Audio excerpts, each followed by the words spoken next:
I've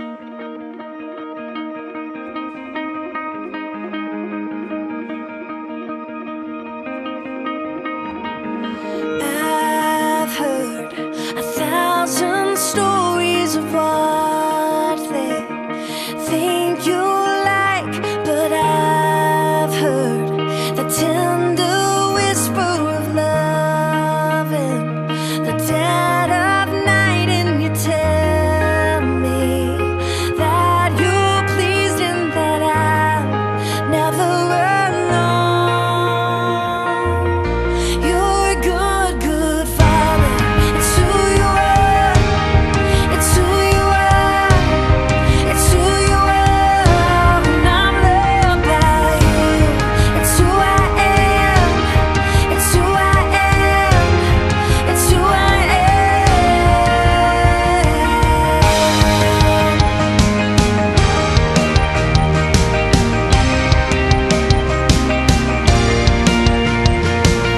I've seen many searching for answers far and wide, but I know we're all searching for answers only you can provide, 'cause you know just what we need before we say a word. You're a good, good father. It's who you are. It's who you are. It's who you are. And I'm loved by you. It's who I am. It's who I am. It's who I am. You're a good, good father. And I'm loved by you. You are perfect in all of your ways. You are perfect in all of your ways. You are perfect in all of your ways to us. You're a good, good father. It's who you are. It's who you are. It's who you are. And I'm loved by you. It's who I am. It's who I am. It's who I am. You're a good, good father. It's who you are. It's who you are. It's who you are. And I'm loved by you. It's who I am. It's who I am. It's who I am. You are perfect in all of your ways. You are perfect in all of your ways. You are perfect in all of your ways to us. You're a good, good father. It's who you are. It's who you are. It's who you are.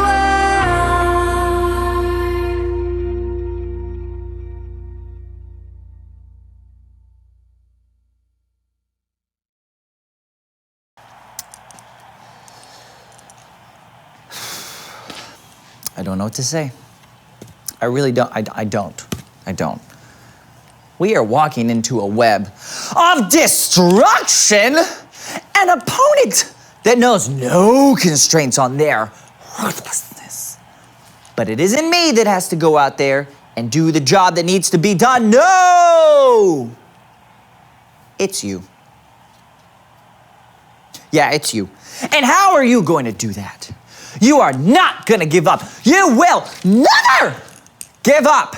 And you will grind them down bit by bit, inch by inch.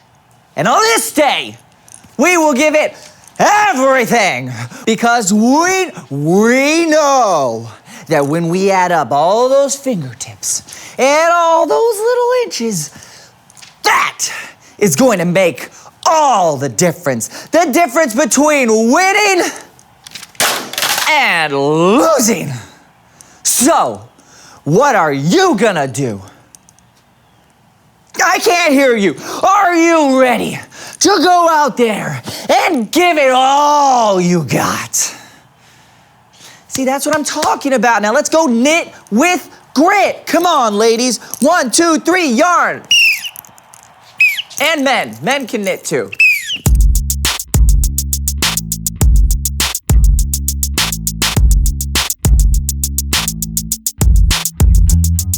Hello everyone, I'm Brandon. And I'm Lawson. And welcome to the So and So Show. And what have we been talking about this month, Brandon? Grit. That's right. Grit. What is this? It's grit. You know, grit. G, G, G, A, B, C, D, F, G, G. Grit. Small, loose particles of sand or stone. Keep reading. Oh, definition number 2. Refusing to give up when life gets hard. Grit. That's the one. Oh. I can't believe you brought in a whole bucket of grit. Well, I mean, yeah, I've got a lot more. I've got a pyramid of buckets, Brandon. Are you kidding me? Where did you get all of this? I just dug it up from outside the house. What? Yeah, it was there, so I don't see why not. Lawson, that can really mess up the foundation of a house. That's just a myth. What was that? Lawson, I think the house is sinking. No, it's not. No, it is. We're on a little bit of an angle right now. Nuh-uh. Yeah. What?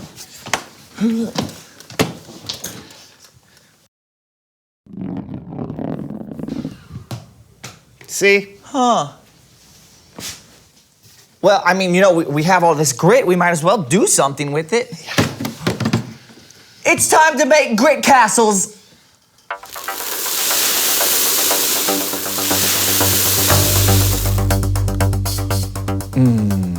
Gritty. All right, here's how the game is played.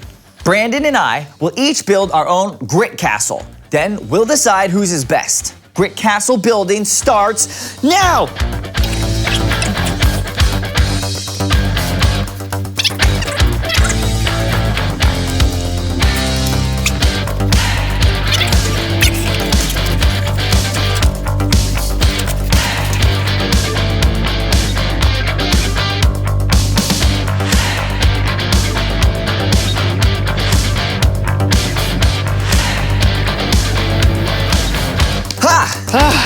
Not bad. Yeah, not bad at all. Yeah, you really stuck with it. Yeah, I did.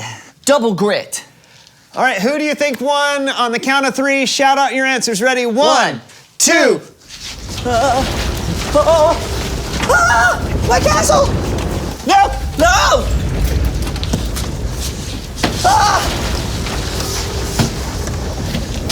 My grit! Lawson!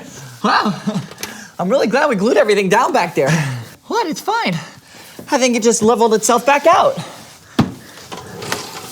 Okay, bye, Brandon.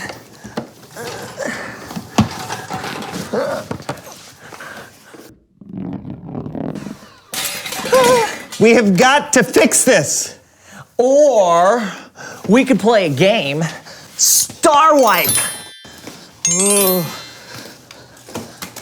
Okay, skating seems like a terrible idea. Well, I mean, we already have a hill, so let's do some downhill roller All skating. right, what about this table here? Well, it's on wheels, so I wonder why it's not moving.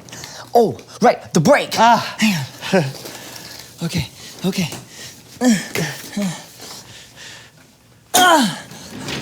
Oh no!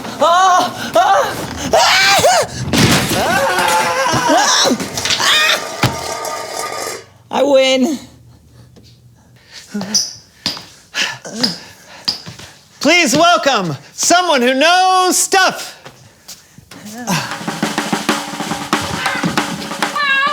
Tell us who you are and what you know.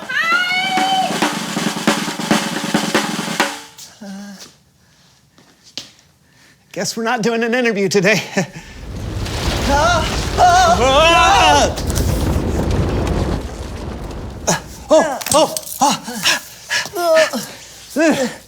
Must keep going. I think we may have a problem. Oh, you think so? Then what should we do? It's Bible story time with Kellen.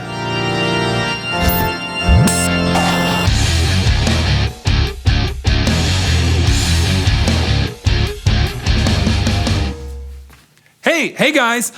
Listen, unfortunately, something has come up and I can't be with you all today, but don't worry, everything's fine.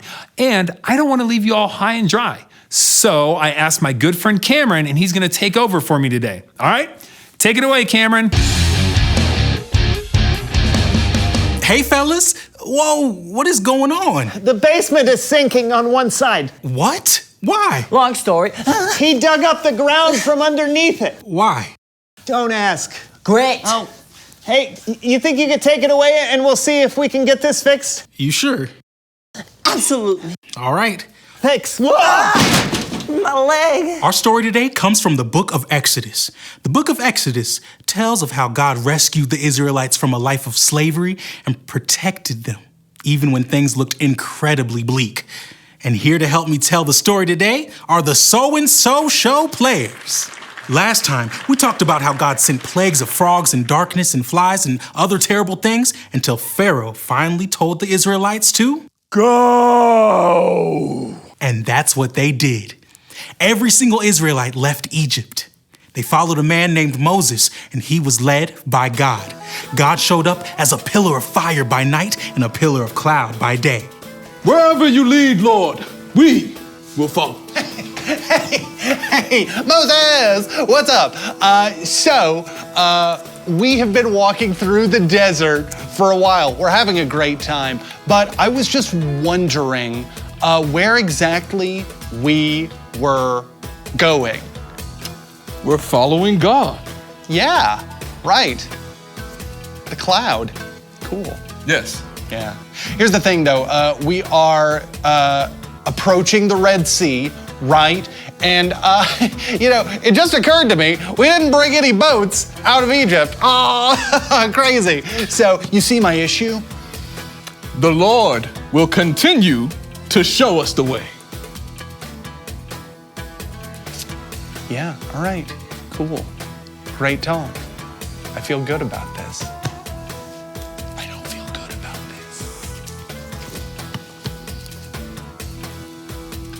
this. No disrespect, God, at all. But this does seem like a pretty odd way to escape Egypt. Have the people camp out here near the Red Sea. Pharaoh will think the Israelites are wandering around the land. They don't know which way to go. The desert is all around them, and he will chase them. And I will gain glory for what will happen to Pharaoh and his whole army. And the Egyptians will know that I am the Lord. All right, I trust you. And it happened just as God said it would. Pharaoh did let the Israelites go, but then he changed his mind.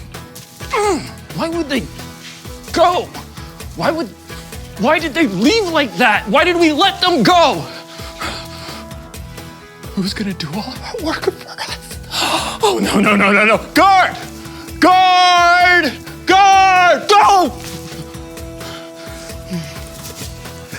Get my army together and get 600 of my best chariots. No! Go! So the Egyptians left to go find the Israelites, and it really seemed like things were out of control, like the Israelites had nowhere to go.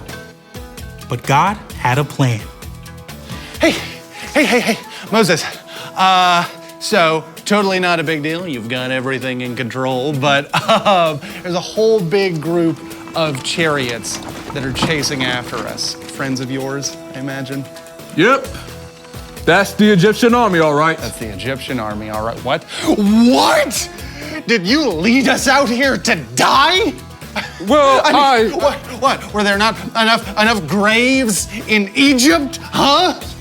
I mean, it would have been better for us to stay in Egypt and die than it would have been for us to come out here into the desert and die. I hear you. And your complaint has been lodged. But seriously, don't be afraid. Just hold on. The Lord will fight for you today. Just be still. Okay. Be still.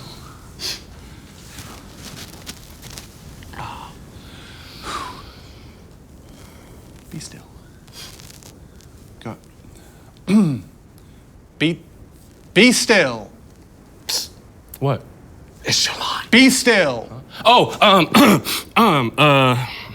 Hold out your walking stick. Raise your hand over the Red Sea to divide the water. Then you all can cross on dry ground.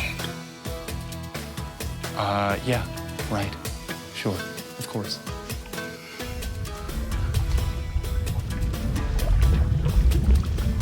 Whoa! Moses lifted his staff. Then God made the wind blow all night so that it created a wall of water on the right and the left, with dry land in the middle for the Israelites to walk on. Whoa! Yes! Whoa! Everyone, let's cross! The Israelites crossed the Red Sea on dry ground.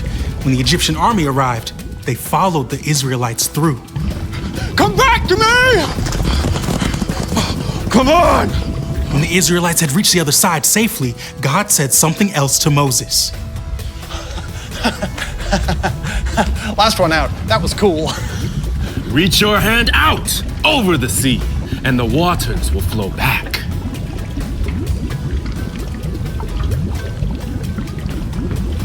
Oh no!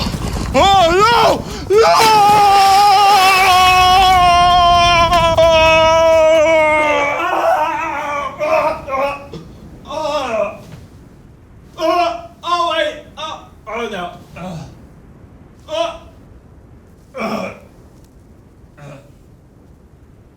Our Lord did it! Hooray!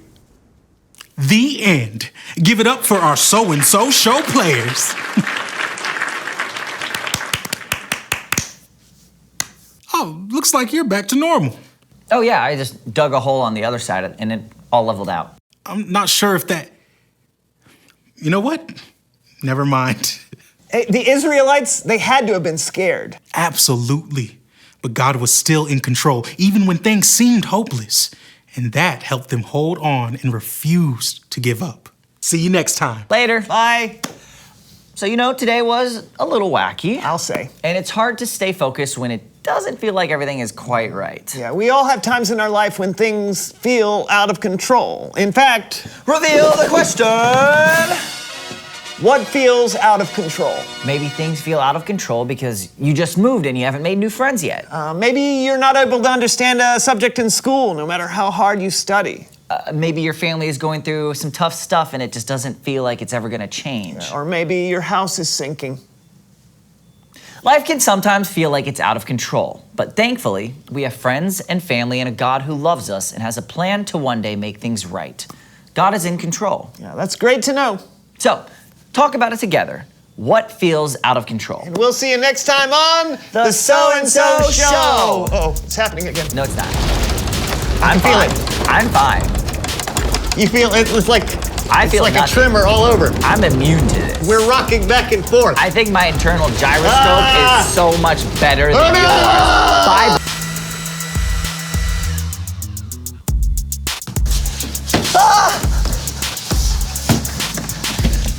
My grit!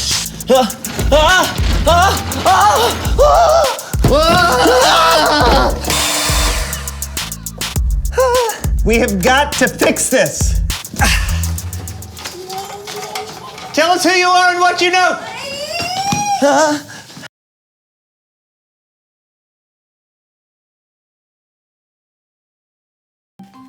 Welcome to Story Lab. This week, we're talking about grit, while we take a look at the story of a group of people who were stuck between an army and, well, the deep Red Sea. Oh, and we're also going to be doing this.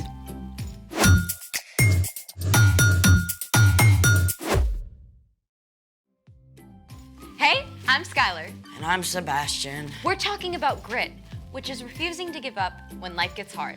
Or refusing to get grouchy when every day for a whole week is cloudy. I like cloudy days. Really? They're good for thinking and reading. And hot chocolate. There's actually a Cloud Appreciation Society. For reals? Wow, there really is. You should see the stuff they have posted. That's a lenticular cloud. They often form over mountains or even tall buildings. Looks like a pancake. I should have had breakfast this morning. Check this out. These cloud rolls are called morning glories. They show up when a downdraft from an advancing storm causes moist, warm air to rise and cool fast. Looks like cloud twizzlers. Here's another one. What? Mammatus clouds. They can form when ice crystals fall out of cumulonimbus storm clouds. I'm pretty sure that's a set of a Marvel movie. I've changed my mind. I think every day should be a cloudy day. Good, because we're about to make our own cloud right now. Yes! Let's make it! Step 1, find a large glass jar. Done. Step 2, fill a cup with ice cubes. So far, so good. Next, you're gonna want to take the lid off of your jar. And step 3, boil some water. And then pour it in the jar. Make sure you get a grown-up to help. And once you have a fair amount, carefully swirl it to warm up the sides. It's hot. Yes, it is. Next, turn the lid upside down and fill it with ice cubes. Then you're gonna let it wait for 20 seconds. What are we supposed to do for 20 seconds?